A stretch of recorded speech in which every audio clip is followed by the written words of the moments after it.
Mars 2020, nous étions frappés par cette pandémie, la Covid-19. Ça a été un moment pour la Maison de l'Afrique, un moment difficile. Je me souviens, certains responsables de la ville nous avaient demandé d'enlever sur notre vitrine entrer et toucher nos produits africains.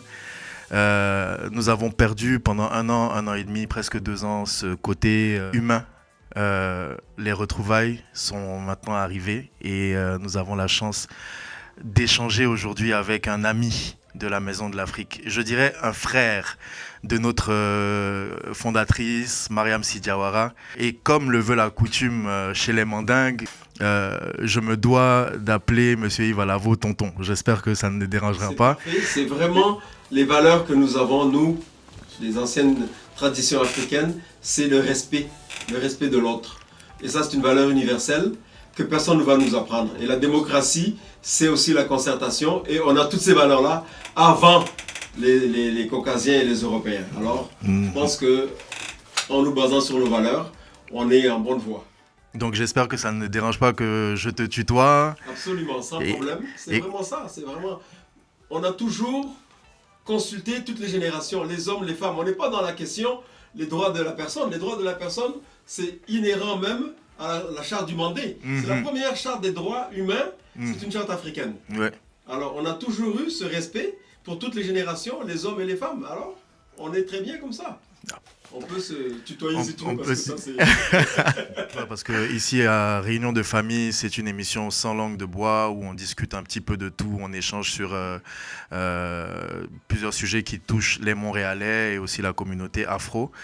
Et donc aujourd'hui, comme je disais, nous avons avec nous un écrivain, donc un conseiller, un chef, un cuisinier, un amoureux de la cuisine, amoureux de l'Afrique, quelqu'un qui a travaillé dans le domaine culturel de Montréal pendant plus de 35 ans maintenant, qui a été à l'Université de Montréal aussi. C'est ça, parce qu'en arrivant ici, je suis retourné aux études. D'accord. J'avais fait des études en philosophie et en journalisme, et je suis retourné aux études pour avoir un diplôme canadien. D'accord. Pour éviter des alibis qui disent « bon, vous n'avez pas de diplôme canadien ».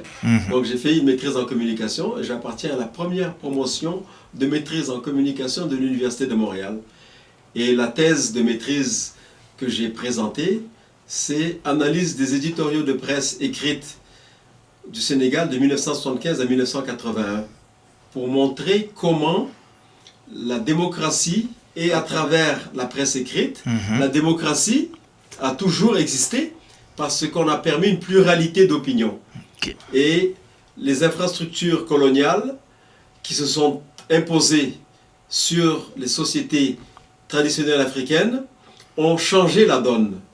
Mais quand on repart et qu'on fait un spectre général des opinions de la gauche à la droite, on voit que dans les traditions africaines de base, il y a ces valeurs dont la démocratie. Alors, je peux dire que depuis 45 ans maintenant à Montréal, j'ai travaillé d'abord au provincial, puis ensuite au fédéral et enfin au municipal. Donc, je connais les trois fonctions publiques. Au départ, avec le provincial, c'était toutes les questions d'immigration. J'ai travaillé à la Commission des droits de la personne. J'étais le premier noir africain à être membre de la Commission des droits de la personne du Québec en communication. Okay. Et puis après, j'ai travaillé à Radio-Canada pendant 5 ans dans un programme qu'on a initié nous-mêmes dans la francophonie avec le directeur Michel Sanson qui est décédé maintenant, qu'on a initié de formation, de perfectionnement des journalistes de la francophonie, journalisme en démocratie, basé à Montréal.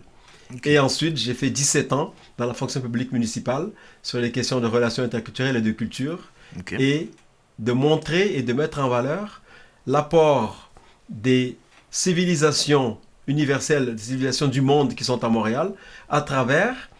On a à Montréal près d'1 millier d'artistes professionnels issus de la diversité, et ce sont eux qui, au cours de ces 50 années, ont changé notre profil, notre vie culturelle canadienne, québécoise, montréalaise. Et il fallait mettre en valeur, les reconnaître au Conseil des arts de Montréal à travers Diversité Artistique Montréal, au Conseil des arts et lettres du Québec à travers un certain nombre d'initiatives, et au Conseil des arts du Canada aussi.